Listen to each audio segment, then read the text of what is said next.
Misalnya yang lain, misalnya chmod ya. Chmod ada di bin chmod. Yang saya lakukan tidak harus mendefinisikan /bin/chmod, tapi saya bisa melakukan dengan cara langsung tulis saja chmod ya.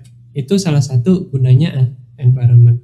Nah, di sini dicontohkan kita juga bisa mendefine environment kita sendiri ya.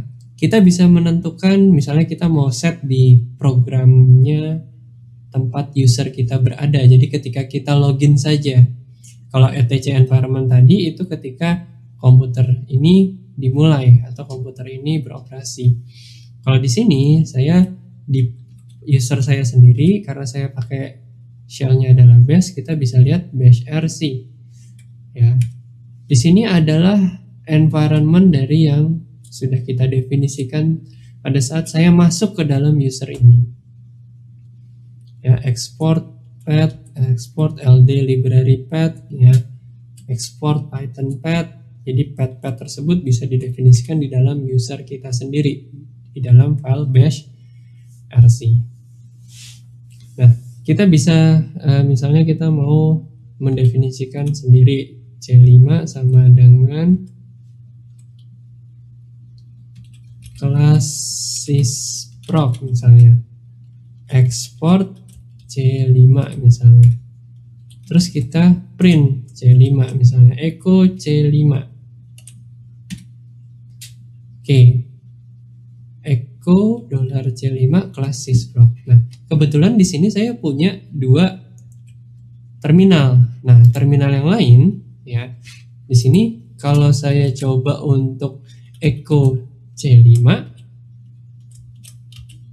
kan tadi saya sudah mengekspor C5. Kira-kira apakah muncul di sini?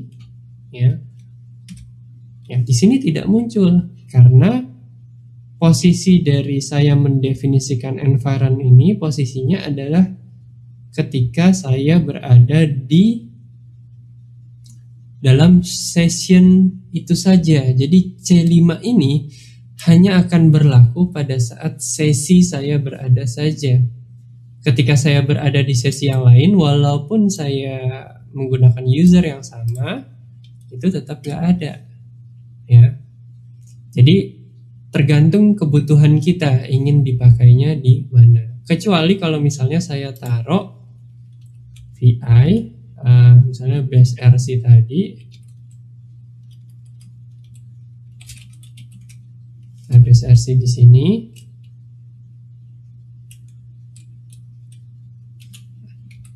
export misalnya saya tulis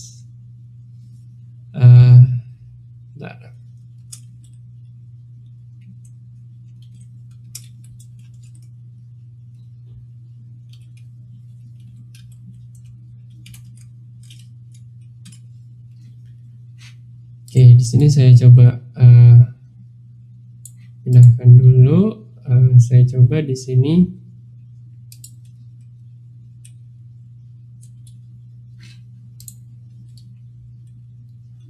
ya, kalau kita coba di sini export ya, C5 sama dengan kelas sysproc.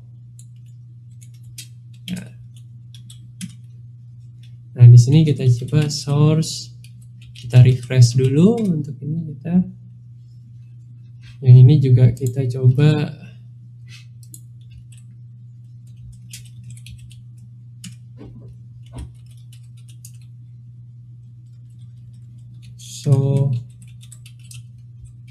karena kita sudah menyimpan di dalam user kita, nanti kita akan coba di sini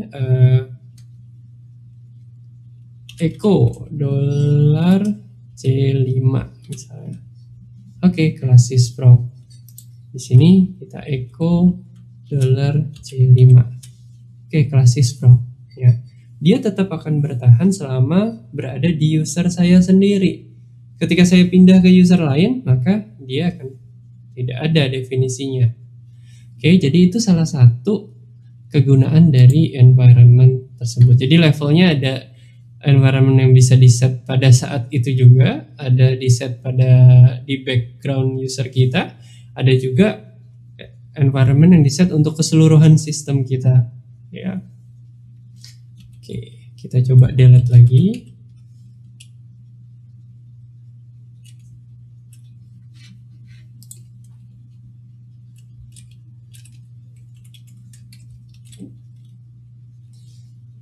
Oke, nah sekarang kita coba balik ke ini. Ya, kita bisa lihat environment dengan melihat man, env, dan print env. Ya, kita bisa lihat dengan cara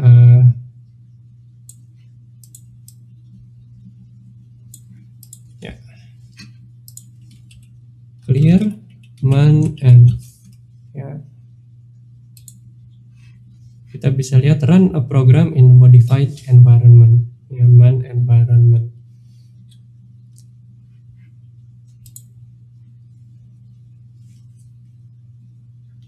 Oke, jadi ini adalah beberapa cara, ya. Sebenarnya kalau di C juga sama, ya, dia mendefinisikan variabelnya terlebih dahulu. Cuman di sini saya coba jelaskan dengan shell agar kalian lebih mudah, ya, untuk mempraktekkannya juga. Ya, di sini sama, kita mendefinisikan variabel juga di dalam environment tersebut. Ya, terus dia memakai function get environment, ya, yang ada di dalam sistem call. Sebenarnya shell yang kita lakukan itu juga sama, dia melakukan pemanggilan sistem call juga. Put environment, kita menaruh environment ke dalam sana. Nah, memang dalam suatu saat itu memang berguna kita menghapus seluruh entire environment, terus kita buat kembali. Tapi dengan difasilitasinya tadi, ada yang di level session kita, ada yang di level user, terus ada yang di level seluruh OS. Kita bisa memilih kita akan menaruh environment di mana. Ketika kita untuk program aplikasi saya sendiri, ya saya taruh di user saya sendiri. Ketika saya butuh untuk the whole user atau pengguna sistem, maka saya taruh di etc environment.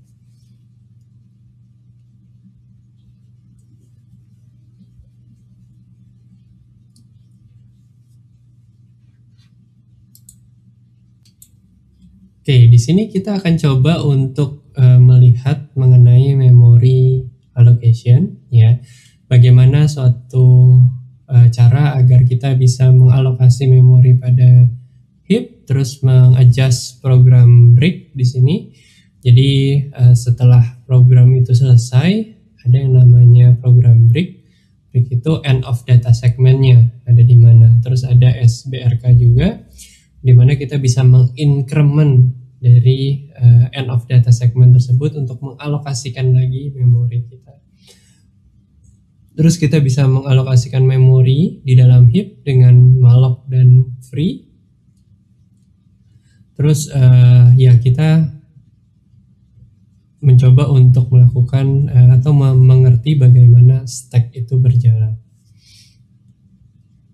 Nah, dari fungsionalitas di sini sistem call ada yang namanya BRK dan SBRK. Di sini BRK itu menentukan atau merubah location dari program break, ya.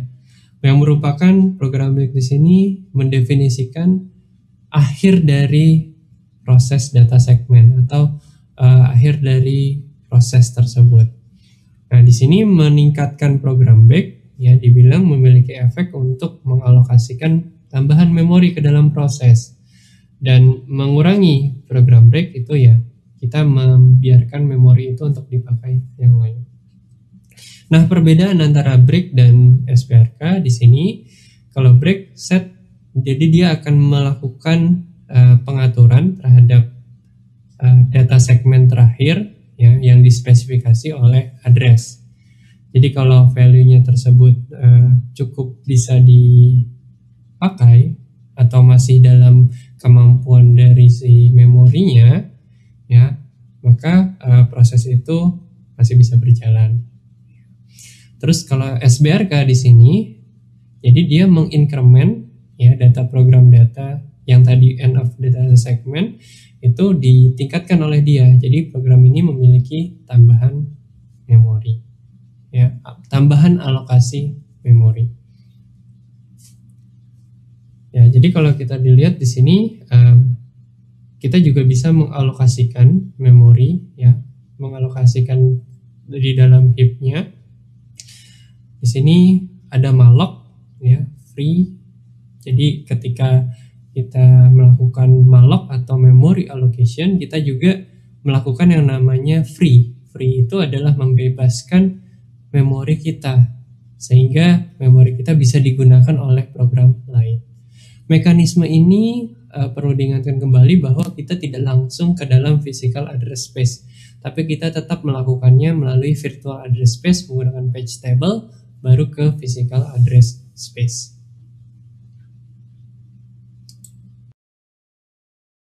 Pada video ini, Anda sudah mempelajari mengenai environment baik secara teoritis maupun implementasi.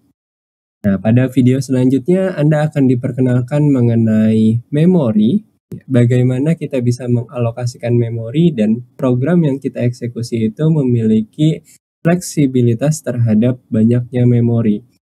Program kita akan membutuhkan memori sesuai dengan kebutuhan dari program tersebut.